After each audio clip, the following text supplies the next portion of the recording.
Hello everyone, I'm Nick Hopwood, though most of you probably already know me if you've been working with me in the classes here at UTS.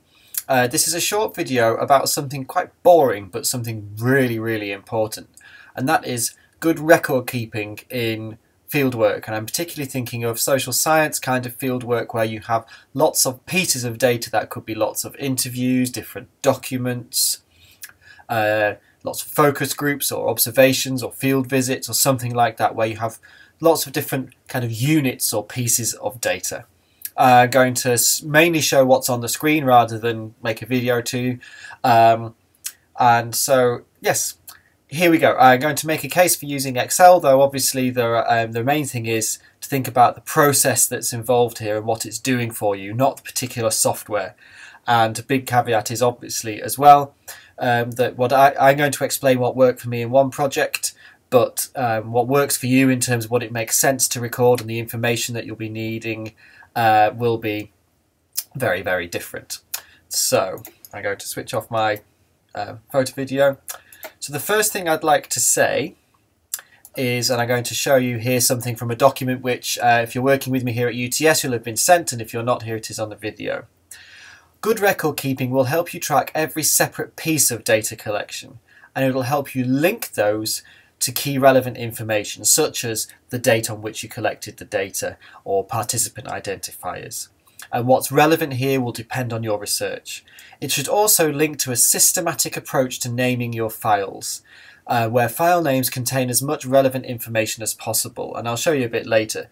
But I've put here e.g. P03 V1 1402 1213 tells me photo from a third visit, or photo number 3 from visit number 1, and gives me a date if that's important.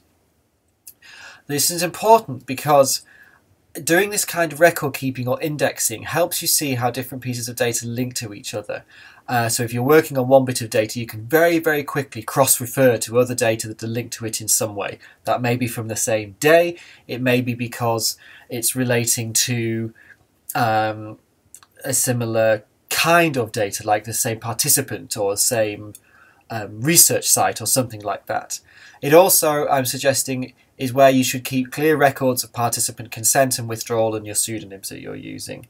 And although this is mainly a logistical or administrative thing, of course there is space for some immediate analytical reflections. So a lot of this is about cross-referring. Now, I did this in a software called Excel, in which I had a number of different worksheets. Now I'm going to explain, I'm going to show you the worksheet and show you why it worked for me. So let me just move the box around here.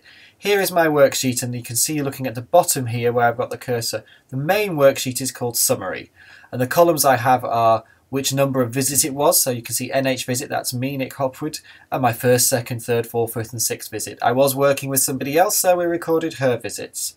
I've got the calendar date, which week number it was, which was whether it was the first week, second week or third week of fieldwork, and that was important because this site where I was doing my research worked on weekly cycles. So by scrolling down to the end, I can see that I saw 29, I was there in 29 different weeks, and some weeks I was there 3 or 4 times within the same week and other times only once. The day of the week is recorded because the day of the week is important in the site where I was doing my research, which was called Karatani. One thing I can do is look at all the Mondays very quickly, or all the Tuesdays.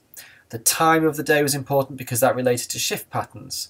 So who was there, whether it was just me and my colleague, or just my colleague. Book refers to which of the original field notebooks I could look into to see the raw handwritten data. The structure talks about, for example, which person I might have been shadowing on a particular day. The name is something I just make up to help me remember the days, like you would name a program on a TV series or something like that. And then I get some comments there, which might be to give me a bit more detail and perhaps record some analytical reflections. And I'm going to show you 2 things here in Excel. First of all is the filter function, which I can do by pressing Command-Shift-F, like that. Or I can go to Data and Filter. And all of a sudden you'll see these arrows coming up here. Now, for example, I was interested in Mondays because they're the days when families arrived at this unit and certain particular things happen. I can just select Mondays And there we go. I have all my different data from Mondays there, just showing where I can find those field notes. Let's go back and look at them all. So I could do the same for all sorts of different things, just the fieldwork where my colleague was there, or just the fieldwork from a particular week. Now I'm going to switch the filter off and show you something else, which is split in the windows. So here we see some grey bars have come up. Now I'm going to move this grey bar up to the very top there and move the vertical one right over to the left. And now what we'll see is, as I scroll up and down, the column headings stay put, so that when I'm right down towards the bottom of it, I know exactly which column I'm looking at, and that's a very helpful thing to do. My second worksheet, you can see down here at the bottom, is to do with photos. And here I took a number of photographs. In fact, you can see how many I took by scrolling right down. 338. Now that's a lot of data to keep my head around. So what I did was, I have a different row for every photograph, and give each photograph a number. Equally, I have the dates, so I can check that against the dates of the visits. But to make that more easy, I've actually noted which visit number relating to the visit numbers here. So if I see visit 1 here, then that also means visit 1 here. And then I've given them a file name. Now in the file naming practice, I put number 1, which is the photo number, and then the second number is the visit number, and then some description. So a lot of information is carried there. Number 1, visit 1, and then some information. Who took the picture and a description of it. I did the same with my documents. The visit number, the file name, and the date, and a stamp. I can't show you these two worksheets down here for confidentiality reasons, but I did also, as explained in the document, within this same Excel file have a sheet which listed the staff names and surnames, the date that they gave consent, whether they withdrew, which in fact none did, and information about their role in the organisation. I had the same for families and was linking for them, for example, to which visits, site visits that I made that the families were present on. So all my data is very, very linked together. Now, I mentioned file naming. I'm just going to show you. So here is my folder, which is all from this research site, Karatani. Now, if I go to data, I have the fieldwork overview, which was just me keeping multiple copies of this spreadsheet as it kept going.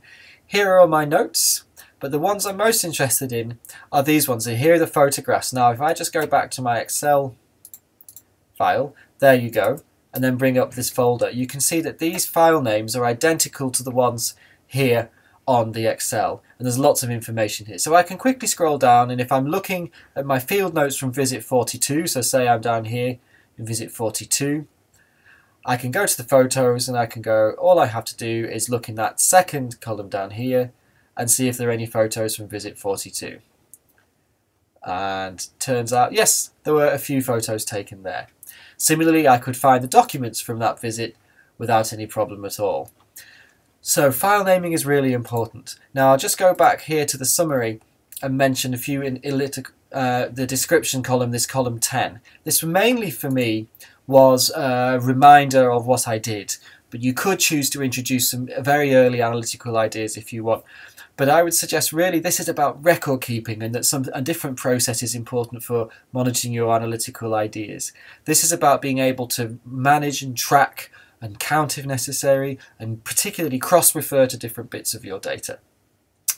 What I'd really encourage you to do is to think about, well, what are the different pieces or units of data that I'm collecting?